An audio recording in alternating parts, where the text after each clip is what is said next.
In 1945, the United States made a deal with a war criminal, not to punish him, to hire him.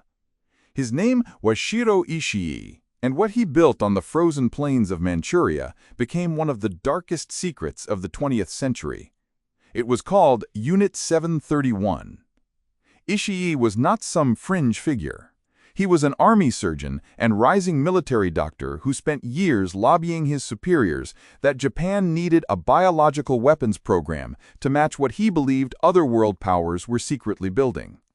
By the early 1930s, he had the backing, the budget, and the isolation of occupied Manchuria to build it in secret, far from any battlefield, any journalist, or any oversight that might have stopped him.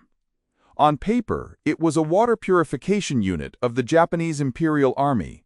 In reality, it was a sprawling research complex outside the city of Harbin in occupied China, walled, guarded, ringed with electrified fences, and erased from most maps. The compound at Pingfan had its own airfield, its own crematorium, and laboratories built specifically for one purpose: to study exactly how the human body dies. Thousands of prisoners passed through those gates. Chinese civilians, Soviet soldiers, Korean resistance fighters. Some accounts describe American and British POWs held there as well. None of them were called prisoners.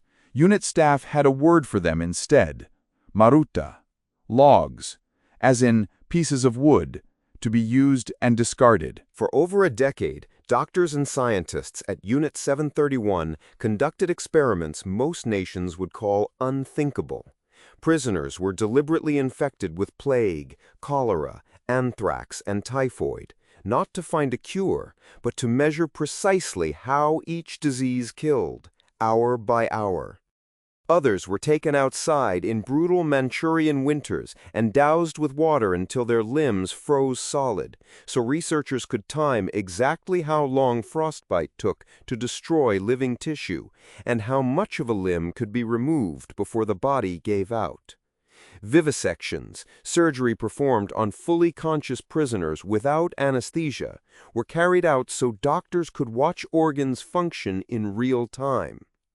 Japanese military doctrine held that autopsying a corpse wasted information that decay would corrupt, so they didn't wait for death. They caused it, on the operating table, while taking notes. Survivors of the region later testified that not one person known to have entered those laboratories as a subject is recorded as having walked back out. The horror didn't stay behind those walls. Unit 731 didn't just study disease, it turned disease into a weapon. Japanese aircraft dropped specially designed porcelain bombs packed with plague-infected fleas over Chinese towns like Ningbo and Chengde. Soldiers poisoned village wells. Rice and wheat were deliberately contaminated with cholera and typhoid, then distributed or airdropped into famine-stricken areas where starving civilians ate what looked like relief supplies. Historians estimate the resulting outbreaks killed at least 200,000 Chinese civilians, with some researchers placing the true toll far higher. Most victims never knew they were casualties of a weapons program instead of a natural epidemic. Their deaths were recorded as disease, not as a crime. This was never a rogue operation run by a handful of extremists. Unit 731 answered directly to the leadership of Japan's Kwantung Army, drew steady government funding for more than 10 years, and employed some of the country's most respected physicians and university researchers. This was state science wearing the coat of public health. Then, in August 1945, Japan surrendered, and Ishii saw the war ending before the rest of the world understood what his unit had done. He gave the order to erase it. Buildings were dynamited. Remaining prisoners were executed to remove witnesses. Documents burned for days, filling the sky over Pingfan with smoke. Ishii and his senior staff fled south, carrying with them something they judged more valuable than gold: the largest known body of human experimental data on biological weapons and their effects on the human body.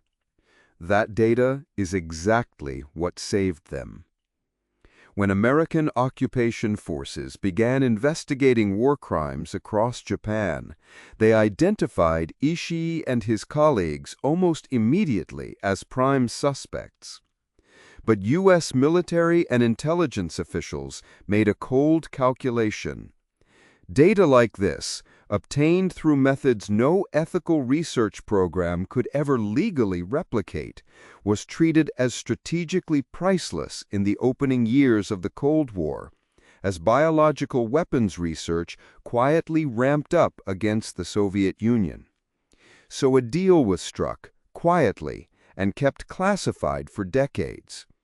In exchange for complete written reports on frostbite thresholds, pathogen lethality, and battlefield deployment methods, General Douglas MacArthur's command granted Ishii and his senior researchers full immunity from prosecution. Not one member of Unit 731's leadership stood trial at the Tokyo War Crimes Tribunal.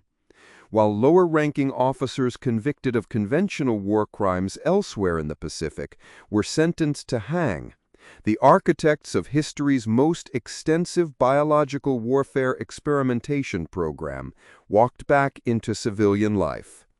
Some became hospital directors. Some became university professors, training the next generation of Japanese physicians in the same institutions where their crimes had begun. Ishii himself reportedly spent his later years running a private clinic and died of throat cancer in 1959. He was never charged with a single crime. The Soviet Union captured a smaller group of Unit 731 personnel and prosecuted 12 of them at Khabarovsk in 1949, extracting detailed confessions about the program's structure and methods. But because that trial took place under Soviet authority in the earliest, tensest years of the Cold War, Western governments dismissed it for decades as propaganda, even as the confessions were later corroborated by Japanese researchers, declassified American documents, and Chinese archival records. For nearly 30 years, Unit 731 barely existed in public memory. Japanese textbooks left it out. American files stayed sealed. Survivors and victims' families in China had no international forum willing to hear them. It took decades of work by investigative journalists and historians, piecing together survivor testimony, leaked internal documents, and eventually declassified U.S. archives released in the 1980s and 90s to finally drag the full scope of the program into daylight. Lawsuits followed. In 2002, a Tokyo court formally acknowledged, for the first time, that Japan had conducted biological warfare against China during the war, even while denying compensation to survivors on legal technicalities. It remains one of the only official judicial acknowledgments of Unit 731's crimes to this day, more than 80 years after the first prisoner walked through Pingfan's gates. Today, a museum stands on the ruins of the Pingfan complex in what is now the city of Harbin, built from the foundations Ishii's demolition crews failed to fully destroy. Visitors can walk through the excavated remains of the boiler room, the specimen storage building, and the frostbite testing chambers. It is one of the only places on Earth where the physical evidence of the program still exists for anyone to see, rather than living only in classified files and courtroom transcripts most of the world never read. What sets Unit 731 apart from other atrocities of that era is not only its scale, it's what came after. Its chief architects were never punished because the information their victims died producing was judged too valuable to lose. The price of that impunity was paid in silence, for an entire generation, by people whose real names were never even recorded. Only a word. Logs. If a story like this deserved to see daylight, hit subscribe, because history like this only stays buried if we let it.